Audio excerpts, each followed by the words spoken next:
Os fundos imobiliários, nos últimos anos, ele vem se tornando cada vez mais atrativo aos investidores, por conta do seu pagamento de provento e por conta da sua isenção de imposto de renda.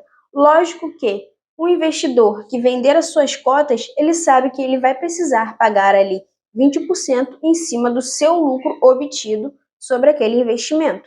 Ou seja, se o teu foco, se o teu objetivo for acumular patrimônio ao longo do tempo para ter uma vida financeira mais confortável, então consolidar sua carteira com fundos imobiliários mais sólidos, mais robustos, mais constantes no mercado que traga resultado faz total diferença. Só que existe uma diferença entre analisar um fundo de papel e analisar um fundo de tijolo. Porque os fundos de papel, ele traz um maior risco, mas também eles trazem uma maior rentabilidade. Fundos de papel, eles ficam ali indexados a CRI, Certificado de Recebíveis Imobiliários, ou seja, são títulos de dívidas. Então, se pessoas que pegam aqueles títulos de dívidas e elas não pagam no prazo adequado, não pagam aqueles títulos, você acaba correndo um risco maior. E é por isso que fundos de papel, eles são mais rentáveis, porque o risco dele é maior. Coisas que você precisa ter como critério nos fundos de papel são diferentes de quesitos que você precisa ter como critério em fundos de tijolos. Ou seja, em contrapartida, os fundos de tijolos, uma análise crucial que você precisa fazer é a alavancagem e a vacância. Você precisa sempre estar analisando quantos imóveis esse fundo imobiliário tem, há quanto tempo ele é consolidado no mercado e quem são os seus inquilinos. Mas para que a gente consiga fazer uma análise mais precisa, para que você consiga compreender melhor como escolher fundos de papel e quais critérios utilizar para escolher fundos de tijolos, eu trouxe aqui duas opções, dois exemplos que iremos analisar. Você irá acompanhar juntamente comigo, lá direto do Investidor 10, um fundo imobiliário que eu escolhi de papel para a gente ser analisado ali e ver alguns critérios importantes sobre ele, e outro fundo imobiliário de tijolo, alguns critérios a ser analisado sobre ele. Então, sem mais delongas, eu vou entrar lá no site do Investidor 10 e a gente vai começar essa análise detalhada desses fundos imobiliários. Logicamente que eu sempre vou estar ressaltando que você tem que utilizar os critérios que você acredita ser melhor para você, de acordo com seu perfil de investidor, de acordo com seus critérios e estratégias que você quer consolidar. Meu papel aqui é trazer a minha visão de que, se você escolher um fundo imobiliário de papel, existem alguns critérios a ser analisado para isso. E se você optar por fundos imobiliários de tijolo, existem outros critérios diferentes a ser analisado que você precisa também levar em conta. Então, sem mais delongas, vamos lá para o Investidor 10 para a gente fazer essa análise detalhada, olhando até mesmo os relatórios desse fundo imobiliário e vendo o que de questão dos prós e os contras que tanto um quanto o outro terá. Estando aqui agora no Investidor 10, eu irei analisar o fundo logístico, que é o HGEG11, é considerado um dos fundos mais sólidos que temos no mercado, mas eu quero analisar algumas coisas com vocês, porque eu acredito que ele vem passando por algumas oscilações e ele vai entregar aqui as análises que eu quero fazer mais detalhada. Vamos lá. Atualmente a cotação dele está aí na casa dos R$ 159,85, porém ele se encontra abaixo do seu valor patrimonial, porque quando a gente pega aqui para analisar o P sobre VP dele, ele está abaixo de 1, então isso quer dizer que ele está sendo negociado abaixo do seu valor patrimonial no momento. Seu dividend yield não é tão atrativo, como eu já disse anteriormente, por conta dele ser um fundo sólido, ser um fundo de tijolo e ter uma boa diversificação ali, ele tende a ser sua rentabilidade um pouco mais abaixo. Sua liquidez diária, como você pode acompanhar aqui, está acima de 5 milhões, ou seja, ele tem uma liquidez diária extremamente boa. Isso quer dizer que, se você queira vender ou adquiri-lo, é uma grande facilidade que você consegue ali fazer esse translado de venda e de compra. Sua variação nos últimos 12 meses foi positiva, ou seja, ele teve uma variação de 6,53% positivo, mas não é somente isso que iremos analisar. Além de analisar essas métricas, irei analisar outras métricas com vocês e também irei analisar o relatório dele. Chegando aqui na parte de informações sobre ele, a gente vê que a taxa de administração dele está aqui na casa dos 0,6, ou seja, uma taxa de administração bacana para um fundo imobiliário bem sólido no mercado. Mas outra coisa que a gente também consegue observar é que a vacância dele aqui está de 6,6. Para a gente entender da onde vem essa vacância, qual galpão está vazio, o que está acontecendo, se ele está passando por algum percurso ali complexo ou não, a gente vai conseguir ver isso no relatório dele. A gente vê ali que a cota dele, o valor patrimonial dele por cota, está na casa dos 162,74 centavos, por isso que o P sobre VP dele está dando ali abaixo de 1, porque ele está sendo negociado abaixo do valor patrimonial de cota dele.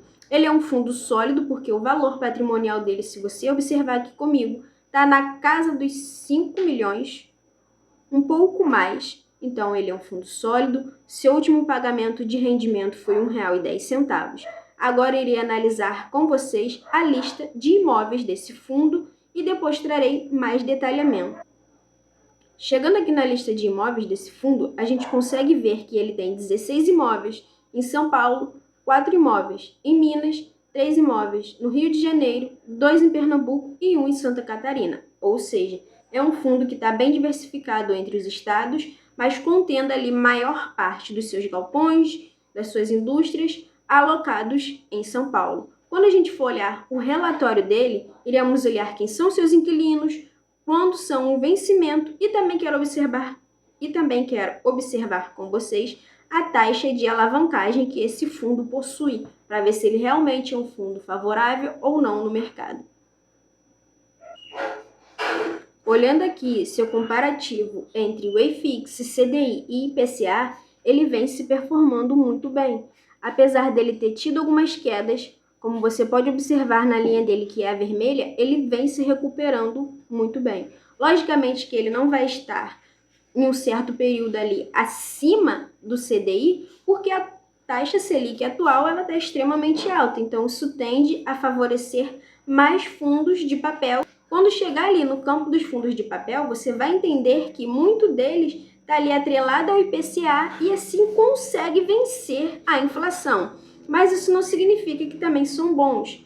O que ele está trazendo aqui para a gente é uma rentabilidade bem confortável, uma rentabilidade acima do IFIX, uma rentabilidade acima do IPCA, apenas perdendo aqui para o CDI. Então, quando a gente consegue ver a recuperação dele, chega a 17,54%. O que isso quer dizer? Que em comparação ao IPCA e ao IFIX, que fica ali na casa dos 9%, na casa dos 14%, ele apenas está perdendo aí para o CDI.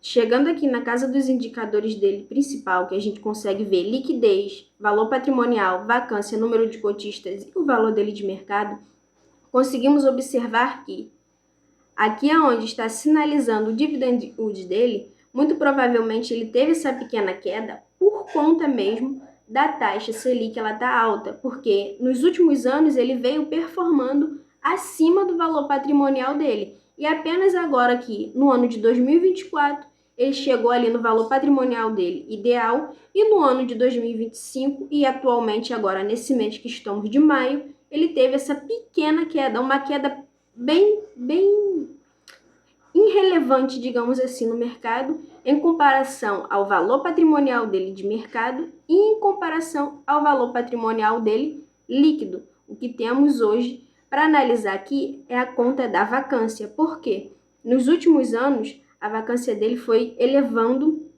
bem drasticamente. Em 2022 ficou em 14%, em 2023 ficou em 9,8%, em 2024 teve aí uma leve queda que chegou a 4,8%, porém, agora no ano de 2025 ela voltou a ter uma crescente e está no ponto da casa dos 6,6%. Seu número de cotistas é algo bem relevante, chega a 500 mil. Seu número de cotas também é algo bem relevante, mas como eu disse, isso não é um fator preocupante porque ele é um fundo bem sólido no mercado. Um fator preocupante será se a alavancagem dele estiver elevada, que é algo que iremos olhar agora no relatório dele. Chegando aqui no relatório dele, a gente consegue ver os principais as principais análises cruciais desse fundo. Chegamos aqui na parte de alavancagem, como eu já tinha comentado com vocês anteriormente, e a gente encontra aí uma alavancagem dentro da média, da 11,6. Em comparação a um fundo de shopping, que é o ALZR11, que está com a sua alavancagem a 42%, vírgula alguma coisinha ali, quase chegando na casa dos seus 43%, ele está muito à frente. Quando chegamos aqui na distribuição de percentual por locatário, vemos aqui que temos Volkswagen, Mercado Livre, temos aqui Electrolux, temos Leroy Merlin. Mas ele se encontra aqui de uma maneira bem diversificada dentre eles, porque, como você pode reparar, ali na Volkswagen ele tem 9%, ou seja, frota de carro. Mercado Livre, que é considerado um dos marketplaces maior que a gente tem no mercado. Electrolux também é uma marca extremamente consolidada. E Leroy Merlin também está se tornando uma marca de grande potência no mercado. Mas a questão que fica aqui é quando são os vencimentos de cada um deles. E aí eu vou dar uma pequena olhada para que vocês tenham aí reforçado essa análise também. Quando a gente chega aqui no vencimento de algumas CRI desse fundo, a gente vê que o prazo está entre 9 a 10 a 18 anos, ou seja, tudo entrelaçado e indexado ali ao IPCA, nenhum indexado ao CDI e, como eu disse, ganhando ali da inflação. Por conta disso é que ele se torna um fundo que paga pouco rendimento por ser tão sólido assim e tão robusto no mercado. Agora eu irei dar início analisando um fundo de papel, que é um dos mais conhecidos e o que tem o maior número de cotistas da Bolsa, que é o MXRF11 Max Renda. Vamos lá. Hoje, atualmente, ele está na cotação de R$ 9,44. Essas partes aqui de cima eu farei um breve relatório sobre. Seu dividendo yield está na casa aí dos 12%, ou seja, pagando 1% ao ano, mas como eu já disse anteriormente, fundos de papel, ele tem aí um risco maior, então por isso a rentabilidade dele é maior do que a rentabilidade de um fundo de tijolo, onde o risco é menor. Mesmo sendo um fundo imobiliário bem consolidado no mercado, ele tem o seu risco porque ele fica ali sobre os certificados de recebíveis imobiliários, mas ele fica mais atrelado ao IPCA, ou seja, o índice que faz com que ganhamos da inflação. Mas agora vamos ver o P sobre VP dele. O P sobre VP dele está acima de 1. O que quer dizer que ele está sendo negociado acima do valor patrimonial dele. O que isso ocorre? Quando você quer ter na tua carteira um fundo imobiliário que ele está acima do valor patrimonial dele, como está ocorrendo aqui com o Max Renda, você corre o risco de ele desvalorizar um pouco e assim o teu capital desvalorizar também. O que eu sempre falo aqui no canal é: busque fundos imobiliários que eles estejam sendo negociados ali a 1, que é o preço dele justo, ou um pouco abaixo de 1, para que quando ele se valorize, você acabe tendo ali uma rentabilidade valorizada também junto com esse fundo, ou seja, o teu patrimônio cresça junto com esse fundo. Mas quando você opta ter na tua carteira um fundo imobiliário que ele já está acima do valor patrimonial dele, então você corre o risco de, se ele tiver ali uma queda, voltar para o valor dele ideal ou abaixo do valor dele ideal, o teu patrimônio ele também vai ser desvalorizado. Então você só vai ganhar ali em dividendos, mas não em valorização de patrimônio. A liquidez dele está extremamente boa, ou seja, liquidez, como eu já disse, é aquela potência de você conseguir vender ou comprar um ativo, uma cota, de maneira mais rápida, de maneira mais ágil. A variação dele nos últimos 12 meses está positiva, ou seja, ele vem crescendo aí. E também um dos critérios que eu gosto sempre de ressaltar é fundos imobiliários ali indexados a IPCA, a CDI. Quando o IPCA descer junto com a taxa Selic, ele tende a pagar menos proventos. Então, além de ele ser de grande risco, quando a taxa Selic der uma queda, muito provavelmente o dividend yield dele também dará uma pequena queda e talvez ele não tenha aí essa crescente constante e venha cair um pouco a valorização da cota. Mas aí vamos agora analisar outros critérios que eu acredito ser importantes. Aqui, em suas informações gerais, vemos que ele é do segmento híbrido, vemos aqui que a taxa administrativa dele está aí na casa de 0,9, que é cerca de 60 mil mensal. Também conseguimos ver aqui que o valor patrimonial dele por cota é de R$ 9,27, e hoje ele está sendo negociado a R$ 9,44, ou seja, ele está sendo já negociado realmente acima do valor patrimonial dele. Aqui conseguimos ver que o valor patrimonial dele líquido passa-se de 4 bilhões, ou seja, é um fundo sólido, é um fundo robusto. Vocês também vão acompanhar no relatório dele que Maxi Renda ele foi fundado lá no ano de 2012. Então, é um fundo que passou por um período de percalço aí, como teve o período da pandemia, se manteve sólido no mercado, se manteve ganhando novos cotistas ao longo dos anos, tem se performando bem, é um fundo que promete e entrega bons resultados aos seus cotistas, e é por isso que é considerado um dos maiores fundos de número de cotistas que temos na Bolsa atualmente. Seu último rendimento foi na casa aí dos 10 centavos, um provento bom, atrativo, e agora vamos olhar mais critérios para avaliá-lo com mais precisão. Chegando aqui no seu histórico de indicadores fundamentais, vamos observar que nos últimos anos, vindo aí de 2021 a 2025, Maxi Renda teve aí seu P sobre VP de abaixo de 1, acima de 1, 1,7. Ali deu uma queda em 2024 e agora em 2025 ele vem se recuperando novamente, só que sendo aí listado acima do seu valor patrimonial.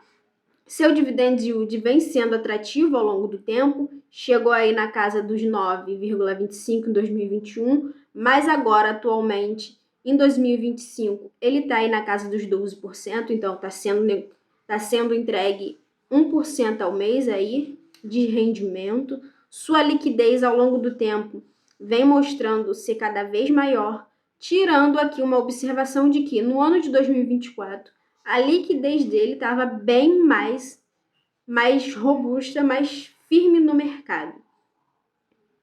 Aqui seu número de cotistas, como vocês sabem, como eu falei anteriormente, passa de 1 milhão, é 1.200.000 cotistas que ele tem.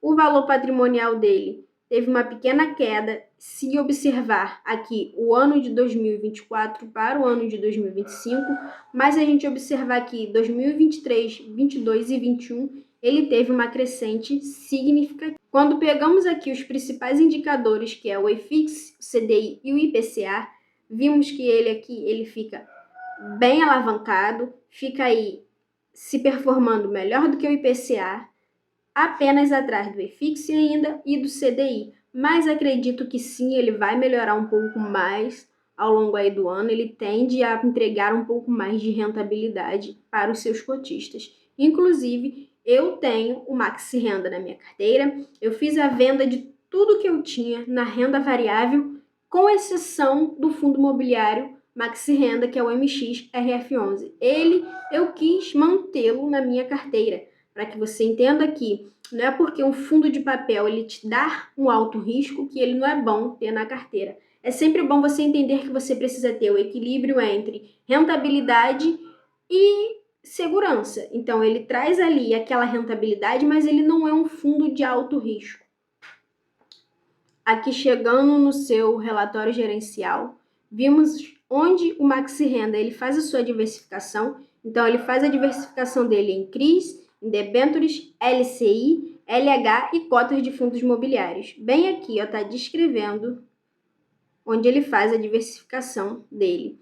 É um fundo imobiliário, como eu disse, bem consolidado no mercado, foi fundado no ano de 2012. Seu administrador é o BTG Pactual e o seu gestor é o XP Vista.